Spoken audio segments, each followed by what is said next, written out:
बच्चों, let's read the question. Match the columns, column 1 and column 2. तो यहाँ पर जो भी हमको क्वेश्चन में दिए हुए हैं 5 parts A B C D E, उसको कॉलम 2 में से करेक्ट में से फाइंड आउट करके मैच करना है और उसके बेसिस पर जो सीक्वेंसेस दिए हुए हैं ये A B C D options में से इनमें से हमको करेक्ट फाइंड आउट करना है। अब देखो यहाँ से इस क्वेश्चन में हमारा की कंसेप्ट क्या कहता है कि क्वेश्चन में अगर हम देखें तो हमें किस किस के पर डिस्कस करना है, number of moles per discuss करना है हमको, हमें डिस्कस करना है एवोगैड्रो नंबर पर,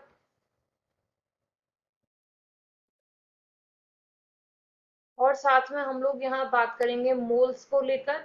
मोल्स हम लोग मेंशन कर चुके हैं, साथ में हम लोग यहाँ बात करेंगे मास को लेकर, मास और मोलर मास। अब देखो ए पार्ट में हमको क्या दिया गया है, 88 ग्राम ऑफ CO2। इसमें हमें नंबर ऑफ मोल्स जो है वो फाइंड आउट करने हैं। तो देखो अगर हम CO2 का मॉलिक्यूलर मास निकालें तो इस CO2 का मॉलिक्यूलर मास कितना हो जाता है, कार्बन का हो गया 12 प्लस 16, एक ऑक्सीजन का होता है तो 2 इंटू 16 से ये हो जाएगा 32, तो ये इक्वल कितना आ जाएगा आपका 44 यूनिट के। तो हम लोग यहाँ से क्या करेंगे कि 44 ग्राम ऑफ CO2 में होते हैं आपके 1 मोल। तो फिर यहाँ से 88 ग्राम ऑफ CO2 में कितने मोल्स हो जाएंगे, तो 88 ग्राम ऑफ CO2 में हो जाएंगे इसके जस्ट डबल 2 मोल। तो यहाँ से हमारा ऑप्शन क्यू जो है वो करेक्ट हो जाता है। नेक्स्ट हम बी की बात करते हैं।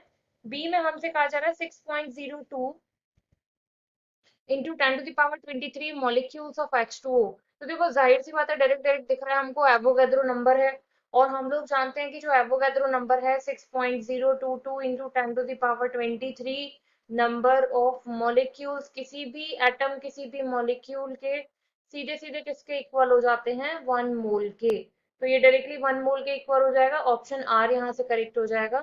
अब हम लोग चलते हैं सी की तरफ। सी में हमसे कह रहा है 5.6 litres of O2 at STP। तो STP पर वॉल्यूम कितना होता है आपका, 22.4 लीटर। तो उससे हम कंपेयर करेंगे 22.4 litre of O2 at STP contains कितने मोल्स हो जाते हैं, 1 मोल।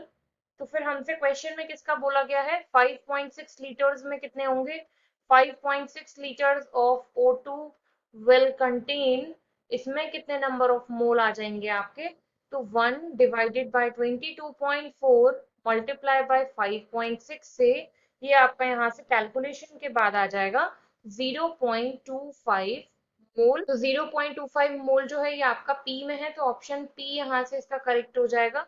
नेक्स्ट पर चलते हैं ऑप्शन डी के लिए। डी में कह रहा 96 ग्राम ऑफ O2, तो सीधे सीधे उसके अपने मास से कंपेयर कर दो।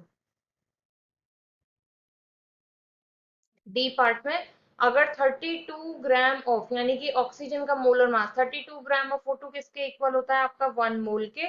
तो फिर कितने के लिए मांगा गया था, 96 ग्राम ऑफ O2 कितने के इक्वल हो जाएगा, तो 1/32 मल्टीप्लाई बाय 96 से ये आपका आ जाएगा यहाँ से 3 मोल। दैट इज ऑप्शन टी यहाँ से करेक्ट हो जाएगा। लास्ट की बात कर लेते हैं ई की। ई में सीधे सीधे हमसे मांगा गया है 1 मोल किसके इक्वल होता है, तो एवोगैड्रो नंबर के 6.022 और 23 जो भी हमको गिवन है multiply by 10⁻23 number of molecules. तो यहाँ से आपका ऑप्शन एस जो है वो हो जाता है करेक्ट। तो इन सब में अगर हम करेक्ट सीक्वेंस फाइंड आउट करें तो ऑप्शन ए जो है वो हमारा करेक्ट फिट बैठेगा।